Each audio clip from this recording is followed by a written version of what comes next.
Alrighty, guys. Hope you hear me well. Already a question from Adam Lopez. I'm not sure if it's to me or all the guys in the chat. But yeah, I have done deep water soloing in Mallorca, of course.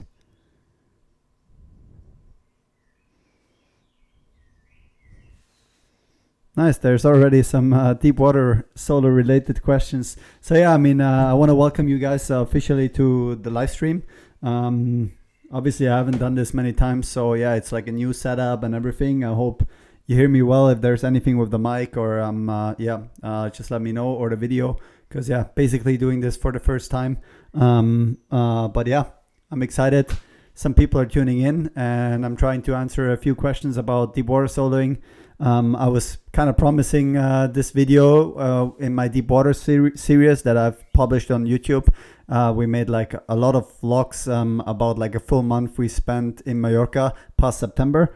And today I'm going to answer a few questions for anyone who maybe wants to try deep water soloing, or in general just has questions or already has tried it before. So let's see. How do you dry off your shoes? That's kind of the simple way, is just putting them in the sun. I would usually advise to bring a couple of pairs, but actually 2 or 3 pairs is usually enough, because they dry, at least the rubber dries quite fast in the sun. And if there's like a little leftover like wetness inside the shoe, that's usually not a big deal. At least we often climbed in like a little wet shoes, and as long as the rubber is dry, I think you can climb in them really well. So like having 2 pairs of shoes, for example, you climb with one. Once you fall, you put them in the sun, you use the other pair, and you go on and on like this. But yeah, maybe 3 pairs is even better.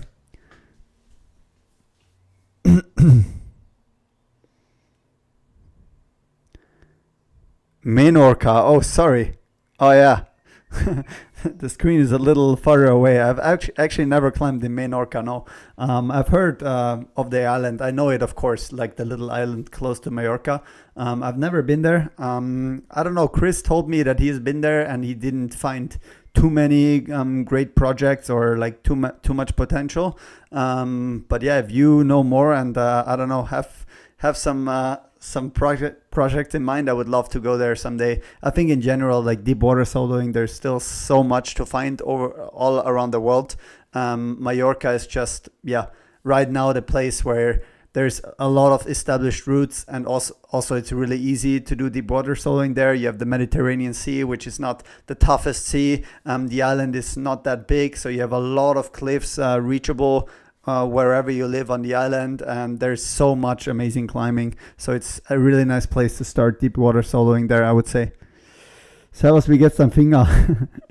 Already a German question, how my finger is doing. Unfortunately, not great yet. I'm resting right now, a few more days, and then I'm allowed to slowly start again. But yeah, I'm still a little scared because it's not feeling perfect yet. I think, this injury maybe will take a little longer. But yeah, hopefully sooner than later, I will be 100% on the wall again. It's cool. More and more people coming in. How many people recommended to go for one session of deep water soloing?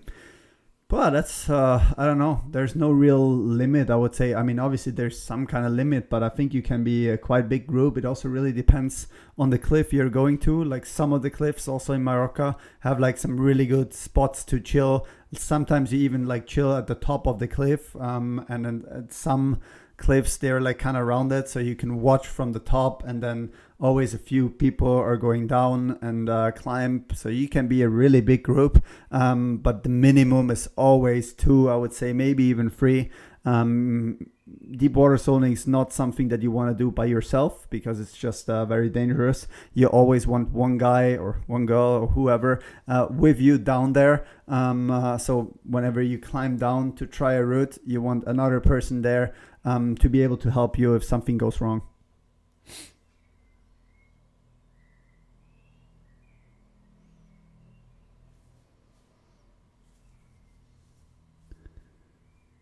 What really hard route are you eyeballing for the rest of this year? That's not really a deep water solo related question, but I'm gonna answer it either way. So yeah, right now I'm just trying to heal. Basically, I have like a finger injury, and it's really annoying. I want to do a few more comps, or at least like the World Championship, and then hopefully go back to France and try DNA. I tried it last fall a bit, and I'd love to go back there. But yeah, there's also a lot of other projects in mind, but that would probably be the hardest route that I would like to try this year. Okay, let me check my phone because maybe there's an update that I need to change something. Okay, yeah, I can go a little back. The only problem is then it's harder for me to see the questions.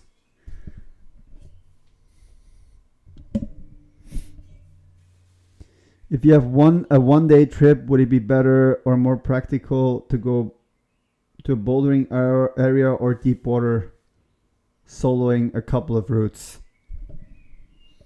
1 day trip from like where? You mean like go from like when you're already in Mallorca? Because I mean, like doing a 1 day trip and just doing a few deep water solo routes is definitely cool. Or do you mean like actually traveling from Barcelona for just a day? But yeah, I think both things can definitely work for a 1 day trip.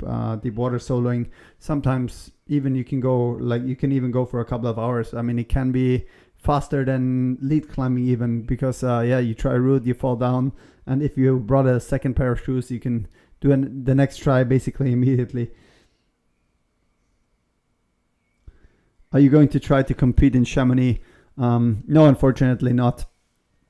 I'm still resting right now. I got like an injection of cortisone last week, and this week an injection of my own blood, which is like some kind of therapy. So now I have like a few more days to rest, and then I slowly start climbing again. But Chamonix and Madrid, I think, are quite unrealistic right now because, yeah, I'm not even sure if it's gonna be at 100% when I start climbing again, and then I also just need to get strong and in shape. So yeah, probably unfortunately need a couple of weeks. But yeah, my plan was to do Innsbruck and also Chamonix. So yeah, definitely hurts. But yeah, injuries suck. But unfortunately, they're sometimes part of it.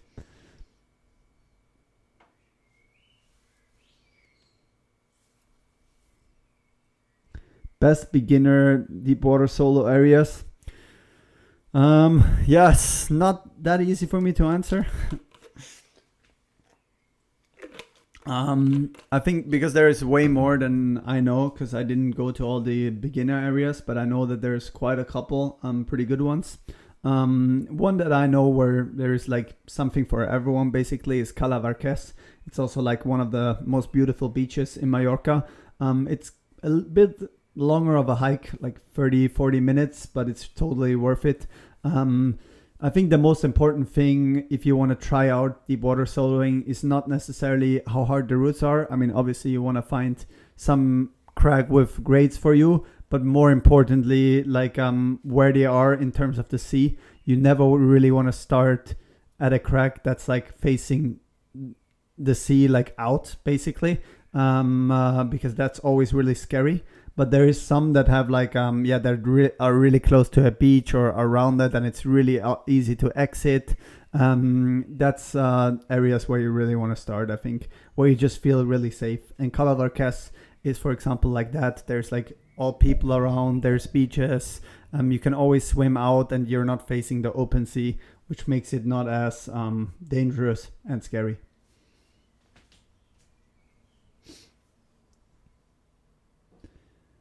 Hi Jacob, do you have to bring lots of shoes with you, or what climbing shoes work fine? Best wishes from Chile. Oh, thank you. I kind of answered this question before. I think having two pairs is nice to have. I mean, maybe even three. Theoretically, you could also even do it with one. I think if the inside is a little bit wet, it's not that big of a deal. Obviously, if you want to really try hard and climb on your limit, having dry rubber helps, but the rubber dries quite fast in the sun. But yeah, ideally you have like two pairs of climbing shoes. So if you climb with one and you fall, you just put it in the sun, use the other one, and then next try you switch.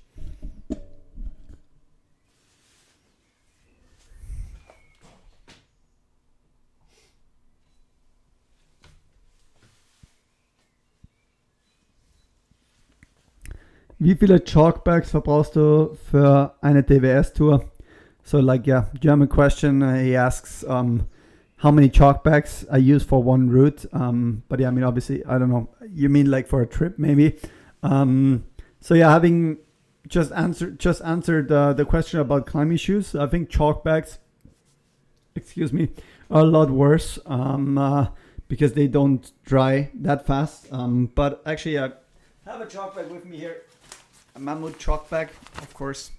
But that why I want to show it is because it's one without anything inside. It's like all like plastic basically, or I don't know, fiber or however you want to call it.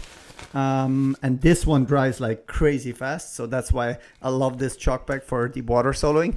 Like whenever you have like the furry stuff inside, we used to cut all this stuff out back in the day when we only had these chalk bags.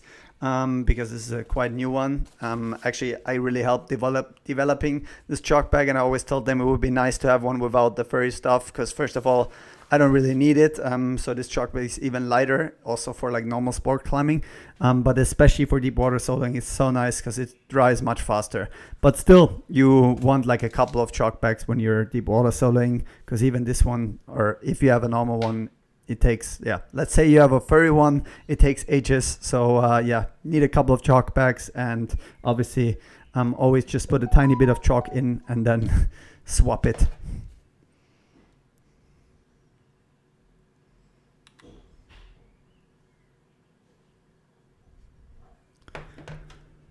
Hi Jacob, have you done any deep water soloing in the UK? If yes, where? Unfortunately not. I don't think I've done any deep water soloing outside of Mallorca. I mean, I've done like a tiny bit at the Garda Lake in Italy, but more like for fun from the boat, barefoot, not really like try-harding. So yeah, I think I started doing it more and more in Mallorca, and found out that I love this discipline a lot. So now I really want to do it more also all over the world. And yeah, the UK would definitely be a good place to try it as well. Okay. Yeah, I'm actually going to answer the questions from my phone now because it's a bit easier, because then I don't need to move in front. I hope the mic is working fine. Otherwise, yeah, just let me know. So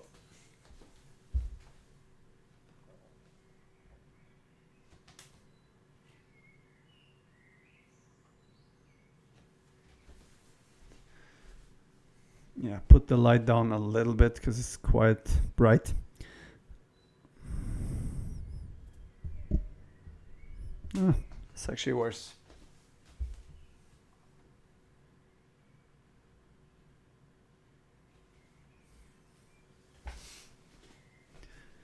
That's okay. Hi there, just came back from my first deep water solo trip in Mallorca. It was great fun. What is your favorite cave there? We really enjoyed metrosexual and snatch area. Greetings from the Black Forest. Yeah, the snatch area is pretty good. Or metrosexual, is that like, oh no, yeah, that's actually Cala Verques. I just mentioned it before. It's a really nice area to start, I think. Also snatch. And I think there is also the Tarantino cave, which is huge. I think, I mean, there's a lot of really good areas, but one of my favorite ones is definitely Cala Sanao. It's just like such a beautiful wall. Only a couple of routes, but they're really, really good. And then there's also easier area just next to it. I always forget how it's called. Maybe like Virgin Cave or something like that. So yeah, around Cala Sanao, it's a nice beach. The beach is not very far away. You have some really nice hard routes, and then you have like two easier areas also, maybe to start with it if you're like a bit higher level. Also Cala Mitiana is kind of close, which is also good. But yeah, Cala Sanao is definitely one of my favorite ones.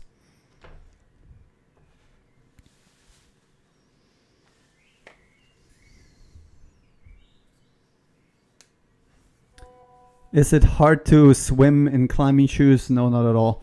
I think it's just normal basically. It doesn't really matter whether you wear climbing shoes or not. Maybe it feels like a little weird at first, but then it's not a problem at all. And I think falling is actually nicer with climbing shoes than barefoot, it feels like almost like you're protected by normal shoes. So yeah, I think I actually like falling into the water with climbing shoes. How to control the fall? I'm afraid of heights, so it's a little complicated. Yeah, I mean, obviously it's not perfect if you're afraid of heights to try deep water soloing, but I mean, I'm guessing you're also sport climbing, so it's not that different. And also you can deep water solo on not like the highest cliffs. There's also some cliffs that are not as high. But I mean, I would say how you control your falls is more like how you control your climbing. When you're deep water soloing, you usually climb a bit different than how you're used to climbing when you're sport climbing, because at a certain height, you know it's quite dangerous to have a bad fall. So you climb a lot more controlled and make sure that basically you know when you're falling.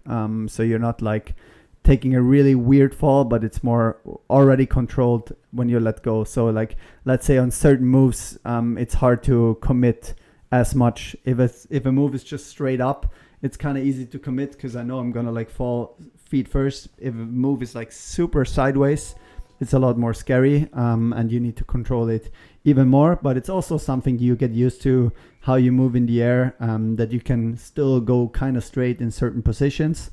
And I think what I always felt like it helps also when I'm climbing, I have really get a lot of tension in my body, in my muscles, because I'm like under tension while climbing. And that, almost hands or gives me like kind of a shield when I'm landing in the water, because you have so much tension in your body. So it doesn't feel as bad when you have like a bad fall, I would say. Hey Jacob, I'm a beginner and I would like to do some deep water solo. What would be the things that I should focus on to really enjoy interesting routes there in Mallorca? I mean, yeah, there's a couple of things that you should care about. Obviously, deep water soloing is an amazing discipline in my eyes, but also it's definitely dangerous, or it can be dangerous. So I think the most important thing is to follow some ground rules so it's safe. I think like obviously choose a place where there's like routes where when you do it for the first time, you know that you can do, or you're like your level is quite a bit above. So you, like I said before, can control your falls, can make sure you know how you're gonna fall. And before you even climb, the most important thing when you're deep water soloing is to check out where you're gonna exit if you fall into the water. That sounds easy, sounds very obvious, but I think a lot of people forget about that sometimes, or don't take it as seriously, because a lot of cliffs, they don't have a beach or anything nearby. So often you have to like climb out. Often there is like on like famous cracks, there's ropes installed where you like climb out on ropes, but sometimes you even have to install those ropes yourself before, because especially if there's like some waves, maybe even like some smaller waves, it can be quite tough to get out of or exit the water, especially if you're tired from a fall. So I think, rule number one is always check out like, where do I exit the water? Can I easily exit this water even if I'm tired or I get stung by a jellyfish or whatever? Because this is I would say the most dangerous thing about deep water soloing. But I really drifted off from your question. I think that's something definitely you should care about. But other than that, I think, obviously if you want to try it out, just have fun. Go to a place with some friends, where you can all watch each other, cheer on each other. There's, like I said before, cliffs where you can all watch from above, or even like all hang out, at like a nice section below and then cheer each other on and just try some nice routes. There's some cliffs that are really safe where you're like close to the beach and you can just have fun, and I think that's what it's about. And obviously bring a couple of chalk bags and maybe 2 pairs of shoes.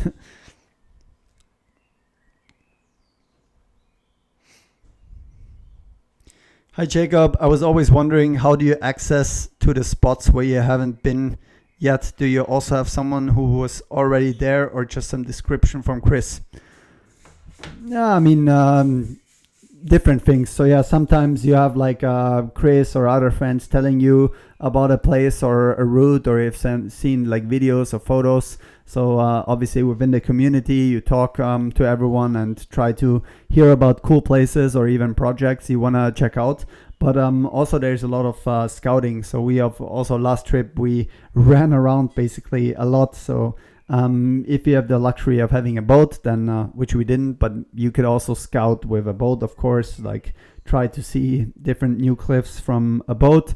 But also we just like used Google Maps and checked out with Street View and all these things, try to see like cliffs or places, check out on maps if there's like caves or something, and then walked a lot of kilometers and just like checked out a lot of cliffs, climbed down, looked at it, and basically just scouted the island.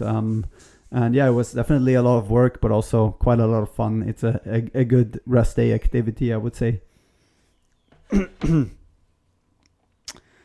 Are there still areas in Mallorca that aren't fully explored deep water solo wise? Could there still be found new great routes?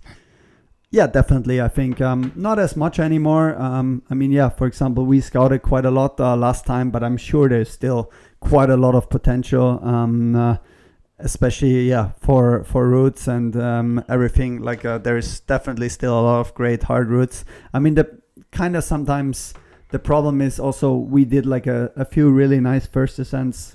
Check out our series on YouTube if you haven't done it yet. But we have done a lot of cool first ascents, but often the problem was that they're like lines that are really by themselves. So you maybe even need to hike a long time just to try this one route. And obviously the coolest places are the big cliffs where you have like 10, 20 routes all at one place, one amazing cliff. Because it's not, a bit more annoying to have like a long trip for just one route. And I'm not sure if there's a lot of like big caves left to find where there's a lot of good routes. But I think definitely still a couple.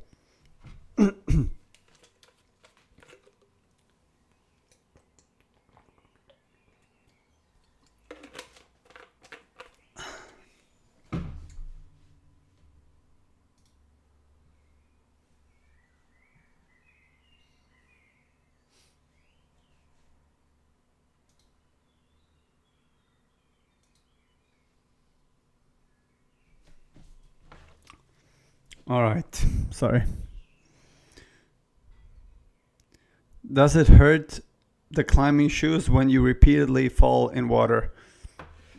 I don't think so, no. I mean, I still have a couple of shoes that I used a lot in Mallorca, and no, it doesn't really do much to them. I think there's a discussion to be had, like my friend Misha said he thinks they get like a tiny bit worse or something, but I never felt the difference, so I wouldn't say it's a problem at all. Maybe it's even good because they're like being washed, you know.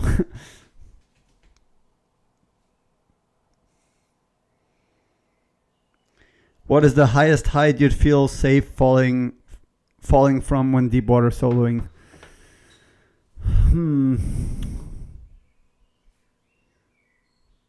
I mean, it depends, but if you have like a really controlled fall, obviously it's similar to just like jumping down.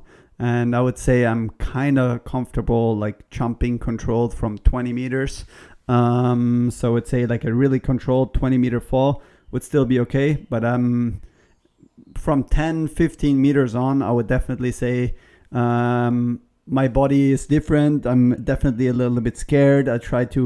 I climb way more controlled and try to obviously not fall in a bad way anymore. I think from 15 onwards, you really don't want to take a bad fall anymore. It's definitely dangerous. So I think you climb, a lot safer and make sure you don't take a really bad fall. But I mean, some routes, like for example, Big Fish, have the crux, or also Alasha, have the crux around like 15, 20 meters, which is with your hands. So with your feet, sometimes you're still like a little lower. But yeah, it's definitely already quite scary up there. And yeah, after 20 meters, I think I would not really want a really hard part anymore.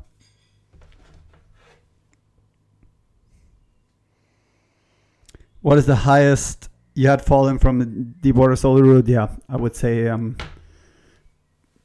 I mean, I didn't really fall in the crux of Alasha a lot, but I climbed up in Big Fish, which is also another harder route from Chris. Once I climbed quite high and then jumped down basically. So I would say, or yeah, my highest fall was probably around like 15, something like that.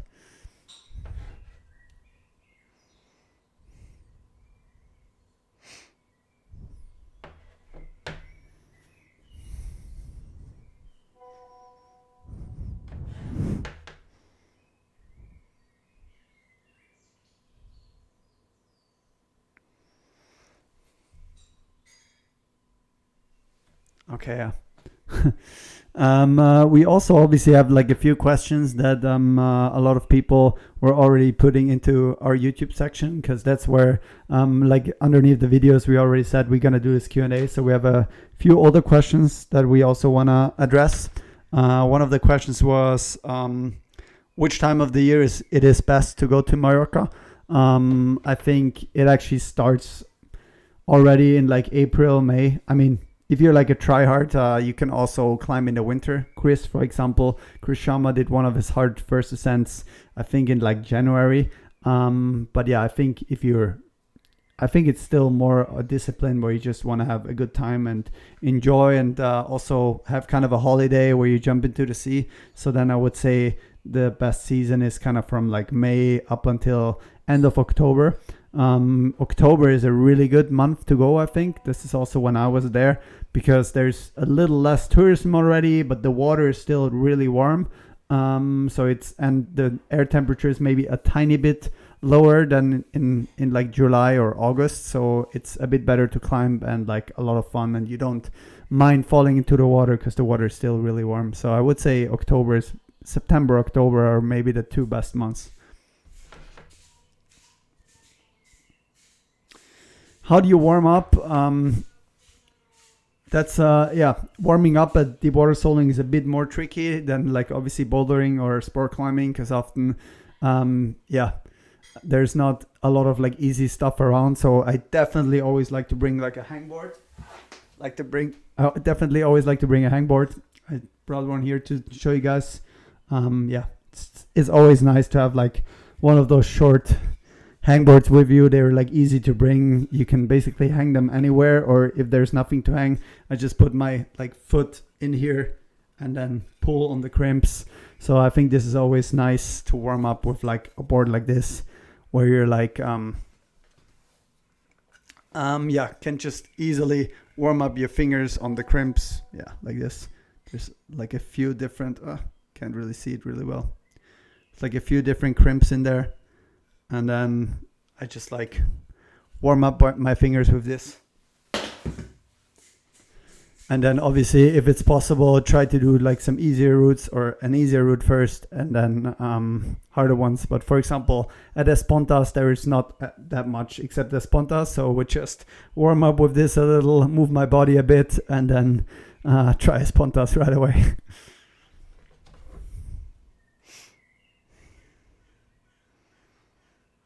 How do you get to the start without getting wet? Sometimes you don't. So, I mean, at some routes, it's the easiest to just swim there. For example, Espontas, you kind of have to like swim over and then get ready for that. Also, it's really nice to have like a dry bag.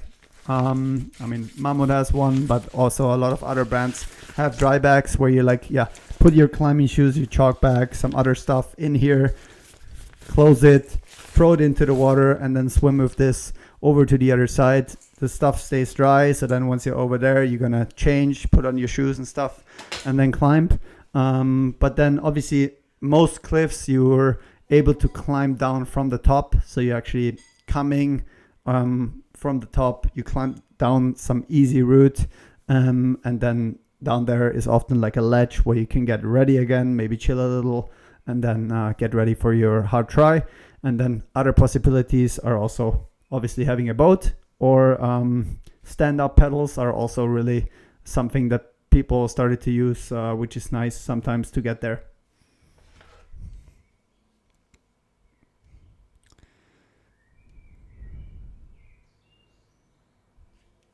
Advice on trying to establish a route when you're going out solo or with one friend. Should I just test the water depth and try for ascent, or do you usually wrap down and explore the wall more? Yeah, I mean, that's difficult to answer this question, but it also depends how you want to do it. I think if you want it like really, if you want it easier, then obviously rappelling down, tick marking holds, stuff like that is obviously the easier way. I would say the cooler way and the more fun way is always trying something ground up. So not rappelling with a rope and just trying it and seeing how it goes. And yeah, maybe just jumping down at some point and then maybe your friend tries to get higher. But yeah, like I said before, I think especially in this case where no one has climbed there before, it's really important to check if everything is safe. So you have a way out of the water. Maybe you need to like install a rope ladder so you can have a way where you're climbing out. Is the water deep enough? All these things are definitely important to check out first. And then yeah, obviously also how is the rock quality? You don't want to break too much stuff because then it also gets dangerous. But yeah, we have done both. Like sometimes when it just looks too hard, we installed a top up there with friends and stuff. Like an anchor and then upside down just to at least see a little bit, maybe not even tick or chalk things up, but more like just have a look where could be a nice line, where would be a good way to climb up this wall. And then sometimes we would also just try something ground up because it looks fun and doable. So I think yeah, whatever you want basically.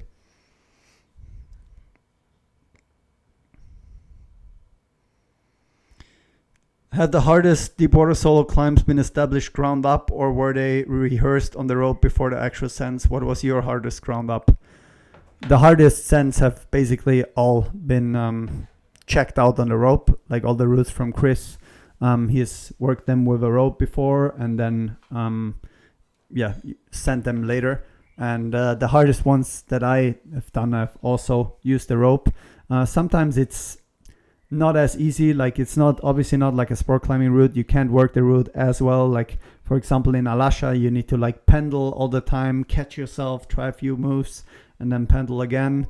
On Espontas you can never really try the dyno, so that's a problem. You can only try like the very right side of the route, but never the dyno because you can't really reach it with a rope. But some other hard sections I think have always been checked out with the rope. And especially routes that are really high or where there's like a hard section really high really high up. I think people always like checking it with a rope because it's just really dangerous if you have no idea what's going on up there. Even if like for example the top out is still not super easy, but it's already at like a 30 meters or something, then you kind of want to check it out. But I've done a lot of routes ground up as well. So I think whenever something was below 8C plus or 8C, I've tried it ground up. So I think the hardest ones, actually, I've only done harder than 8C I've done with a rope. But other than that, so the hardest one I've done was like an 8C, which maybe is a little softer. Poseidon's Kiss, I think, which I flashed ground up. I mean, obviously I flashed it. So yeah, but yeah, I've always tried most routes ground up because it's just way more fun. But for example, there was an 8A plus Esplendor Geometrico. They're all on the Deepwater Solo series that we have on YouTube, by the way. But yeah, that's like an 8A plus, and we were not able to send it a couple of tries ground up because sometimes it's so difficult because there is zero chalk. You don't really know where to go. The rock has so many features, so it's impossible to find the holds.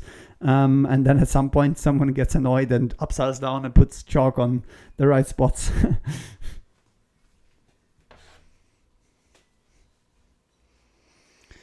Is there any guidebook for deepwater soloing in Mallorca? Yeah, definitely. There's like a couple of guidebooks, or like, yeah, I think there's a kind of newer one again now. So yeah, definitely would advise to get one of these if you want to check out a lot of different places.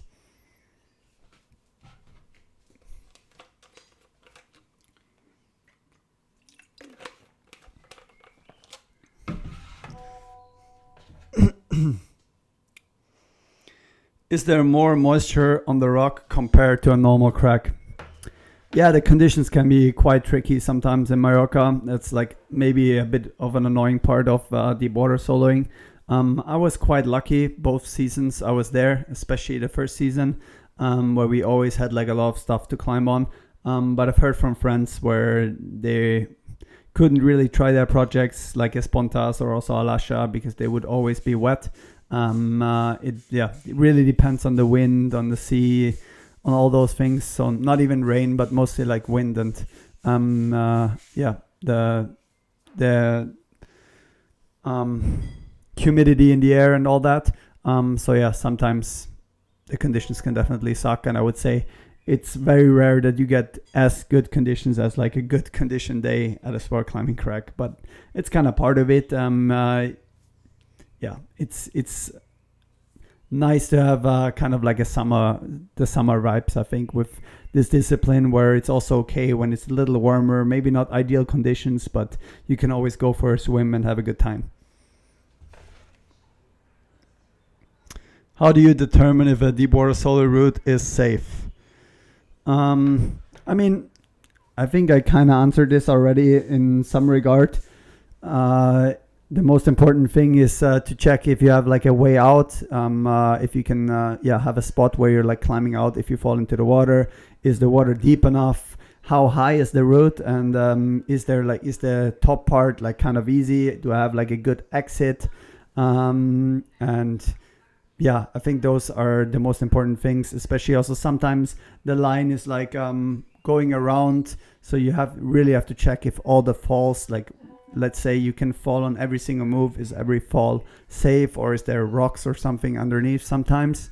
Another thing that you should check out is if there's like a lot of jellyfish. Sometimes, unfortunately, some places really are very annoying and maybe you can't even climb there because of all the jellyfish. And then obviously one really important thing is the sea condition. If there's like if the sea is very rough, then you can't climb. That's like one of the most dangerous things, I think, and it's also easily underestimated if you don't know too much about the sea, which for example for me was always something I couldn't really tell if it was like still okay, but then sometimes the waves and the sea, they're so strong and it's easily underestimated. Then when already there's like a few waves, it's so tough to get out of the water. So I think that's something you need to be really careful with. Does grading in deep water solo count on no clipping, meaning that, for example, 8C on rope has easier holds than 8C on deep water solo?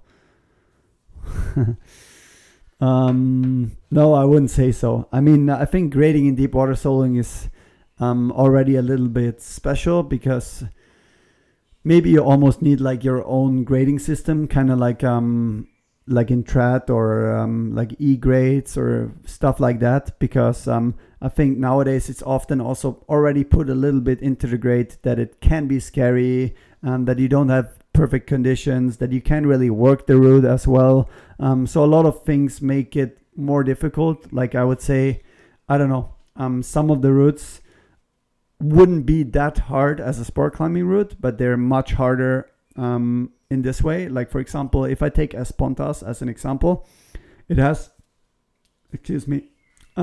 this really hard dyno, but the dyno is especially hard because you can't really try it out. And if you have no one there with you who is able to send the dyno, maybe tick marking the hold or telling you how to grab the hold, you can jump on the dyno thousands of times without knowing how to actually grab that jug up there.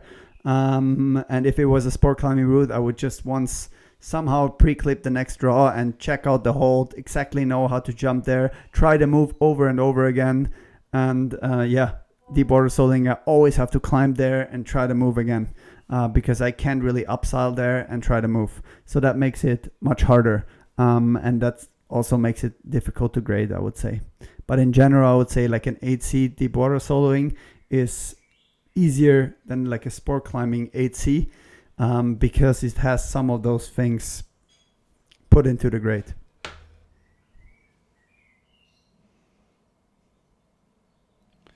how do you manage chalk? I kind of answered that question also already a little bit at least. But yeah, chalk is obviously or kind of the most annoying thing to manage. I think something very useful is definitely deep liquid chalk.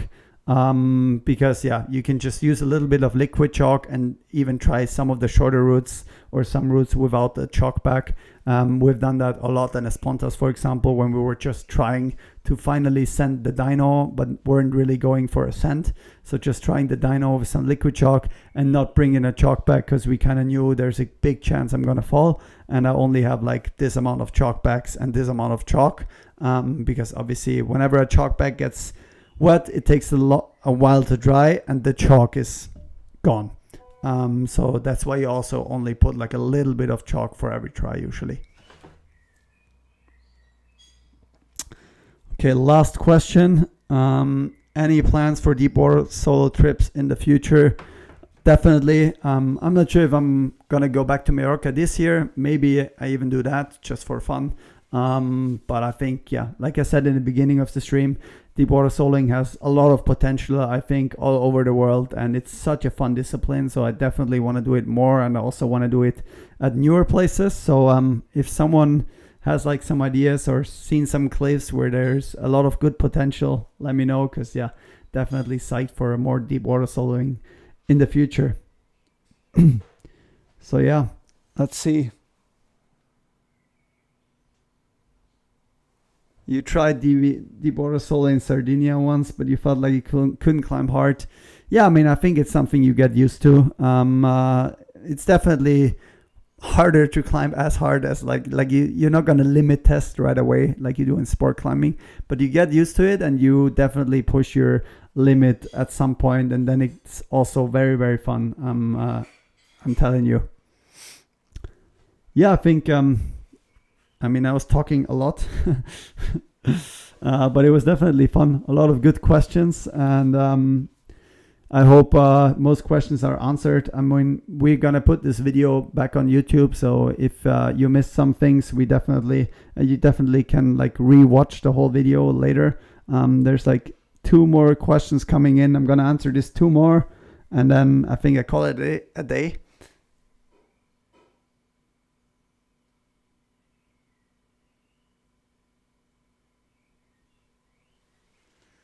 Okay, I don't really get it. How do you make it to do a session worth? How do you dry your hands?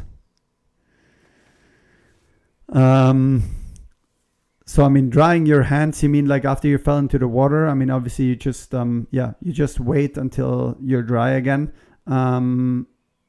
So that's not that big of a deal. I'm sorry, I don't really get the question.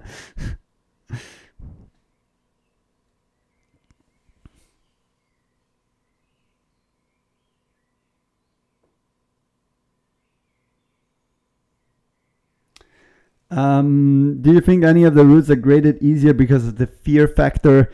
Yeah, I think so a little bit, or it depends obviously who first ascended them, but some of the routes some of the routes don't even have a grade, but I think you kind of need like almost a different grading system for deep water soloing. But I mean, now the grades are definitely a little bit better. Back in the day, people were calling Espontas something like 9B, for example, and it doesn't really make sense if you compare it to the difficulty of a 9B route in sport climbing. But I think now people are calling it like 9A or something, and there I think we're much closer, but still obviously bad conditions and the fear factor sometimes play a role in the grading. And like I said before, it's much harder to grade them because sometimes they're also way harder to send than other routes. Like I would say climbing wise, for example, Espontas might not be as hard as like a 9A on sport climbing, but for me it's still harder to send Espontas than a random 9A sport climbing, because it's just you can't check out the moves as well. You have bad conditions. There are so many factors that make it more difficult. One more question. Do you think a deep water solo trip in Mallorca can be done without a car? That's a difficult question, but I would assume so, yeah, because you can also go around with the bus, and also a lot of some of the cracks are really close to famous beaches where I think you can also get to by bus. So I think it's possible. I mean, obviously you're not as flexible. Like you might not go to all the different cracks. But if you choose like a couple of cracks that you really want to check out, I think it should also be possible without a car. And there's also Rock on Water Mallorca, for example, and other tour guides. So that's like one tour guide that Sebastian, who is like always helped us around on the island, and you can also do tours with them where you obviously also don't need anything, and they take you on a tour on a boat and check out a lot of different places, which is also, I think, really fun if you just want to try it out. So yeah, I think there will be more and more questions, but this was like, plan to do like a short stream just answering the most important questions.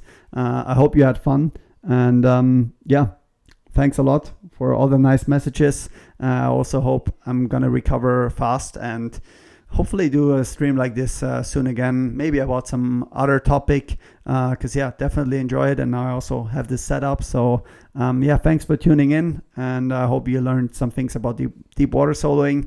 You can re-watch this video anytime if some of the questions maybe you missed or whatever. And thanks a lot, and have a nice evening.